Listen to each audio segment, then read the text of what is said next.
कानपुर में एक BTech student ने मिनी सोलर एसी बनाकर सभी को चौंका दिया है। एक तो ये एयर कंडीशनर बेहद सस्ता है, दूसरा इसे बिजली से चलाने का झंझट भी नहीं है, यानी ये सौदा चौतरफा बचत का है।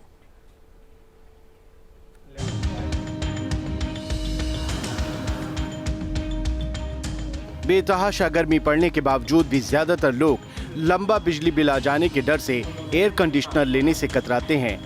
लेकिन कानपुर में एक बीटेक स्टूडेंट ने मिनी सोलर एसी बनाने का वो कारनामा अंजाम दिया है जिससे आम आदमी की एक अदद एसी की चाहत परवान चढ़ सकती है।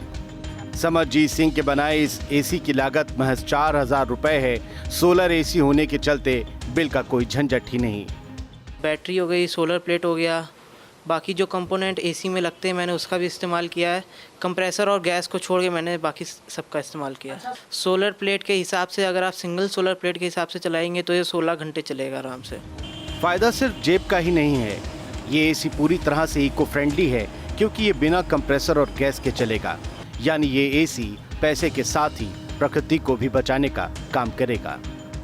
बेसिकली ये मैंने सबसे गरीबों के लिए और नॉर्मल ऑटो, ई रिक्शा और सबके लिए बनाया है। ये पूरा इको फ्रेंडली एसी है, इसमें विदाउट कंप्रेसर ये चलेगा।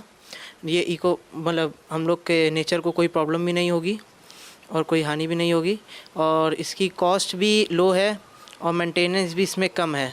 समरजीत सिंह ने ये मिनी एयर कंडीशनर टेम्पो, ठेले और छोटे दुकानदारों की ज़रूरत को जहन में रखकर बनाया है। 12 वोल्ट की बैटरी से चलने वाला ये एसी एक बार चार्ज होने पर 8 घंटे तक चल सकता है। दावा है कि 1.5 मिनट चलाने पर ये 16 डिग्री टेम्परेचर पर रूम ठंडा कर देगा। समरजीत का ये आविष्कार किसी चमत्कार से कम नहीं है। आने वाले समय में ये मिनी सोलर एसी कम बजट में अमीर से लेकर गरीब लोगों को ठंडा ठंडा कूल रखेगा। वीडियो जर्नलिस्ट पुनीत पांडे के साथ अमित सिंह, न्यूज़ स्टेट कानपुर। काशी की प्राचीन और ऐतिहासिक गुलाबी मीनाकारी की कला भी अब त्योहारों और फैशन ट्रेंड से जुड़ रही है। गुलाबी मीनाकारी से जुड़े कारीगरों ने पहली बार राखी बनाई है और ये राखी कभी खराब नहीं होगी। आप ये रिपोर्ट देखिए।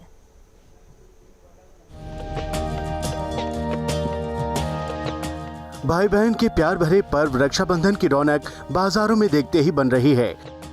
रविवार को बहनें अपने भाई की कलाई पर प्यार बांधेंगी, जिसके लिए वाराणसी में खास गुलाबी मीनाकारी की राखी तैयार की जा रही है। मीनाकारी वो कला है जो चांदी और सोने के पत्तल पर खास गुलाबी रंगों से बनाई जाती है। गुलाबी मीनाकारी की ये राखी, इसके जो कलर होते हैं ये प्योर सिल्वर या गोल्ड पे ही तैयार होता है, और इसके जो कलर होते हैं वो मेटालिक ऑक्साइड के होते हैं, जैसे ब्लू कोबाल्ट से, वाइट टिन या टाइटेनियम से। वैसे ही पिंक जो होता है गोल्ड से होता है, और इसके पिंक जो गोल्ड से बने होते हैं उसको चंदन के तेल में मिला के लगाते हैं। इसके सारे कलर 850 डिग्री सेंटीग्रेड पे फर्नेस में हीट होते हैं, तब जाकर एक राखी तैयार होती है।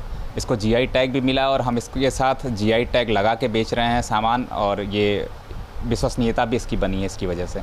गुलाबी मीनाकारी पूरी तरीके से हाथों से बनाई जाने वाली कला है। इसमें पहले सिर्फ कुछ गिने चुने ही सामान बनाए जाते थे, लेकिन ट्रेंड और त्योहारों के साथ इससे जुड़े कारीगर कुछ अलग कोशिशें कर रहे हैं। रेशम के धागे में पिरोए हुए मोती सहज ही लोगों को आकर्षित कर रहे हैं। इसके साथ ही ये राखियां पूरे साल पहनने पर भी खराब नहीं होंगी। इस बार हम लोगों ने अपने भाइयों के लिए गुलाबी मीनाकारी की राखियाँ बनाई हैं। ये बहुत सुंदर राखियाँ हैं और इसको बनाने में भी बहुत मेहनत लगा है, लेकिन इसको भाई निकाल के फेंक नहीं सकते हैं क्योंकि ये इसको देख के भाइयों का मन नहीं करेगा कि इसको वो उतारे अपनी कलाइयों से। ये गुलाबी मीनाकारी की राखियाँ हैं जिस पे हमने भगवान श्री कृष्ण और गणेश जी की और तरह तरह के फूल पत्तियों से सजी डिज़ाइन की है, और ये राखी हमारे भाई निकाल के फेंक नहीं सकते। इसको या तो ब्रेसलेट के रूप में यूज़ कर सकते हैं या पेंडेंट के रूप में यूज़ कर सकते हैं। बनारस की पहचान गुलाबी मीनाकारी की ये राखियाँ हमेशा भाइयों की कलाई पर चमकती रहेंगी। पहली बार तैयार हुई ये राखी की डिमांड काफ़ी बढ़ गई है, विदेशों तक में इसकी सप्लाई हो रही है, और आने वाले दिनों में इस राखी को एक नई पहचान मिलती हुई दिखाई दे रही है। वीडियो जर्नलिस्ट विपिन सिंह के साथ सुशांत मुखर्जी, न्यूज़ स्टेट, वाराणसी। उत्तर प्रदेश में कोरोना के मामले लगातार घट रहे हैं। इसी को देखते हुए प्रदेश सरकार ने रविवार को भी बाजार खोलने की इजाजत दे दी है। पूरे प्रदेश के साथ ही अब नोएडा में भी बाजार पूरे हफ्ते खुलेंगे और रविवार का लॉकडाउन हटने के बाद लोगों ने सरकार के इस फैसले का स्वागत किया है। संडे की तो बहुत दिनों से हमारे लिए आज थी संडे शनिवार की, सैटरडे तो पहले ही खत्म हो गया था, संडे आज से खत्म है। इसके लिए हमारे लिए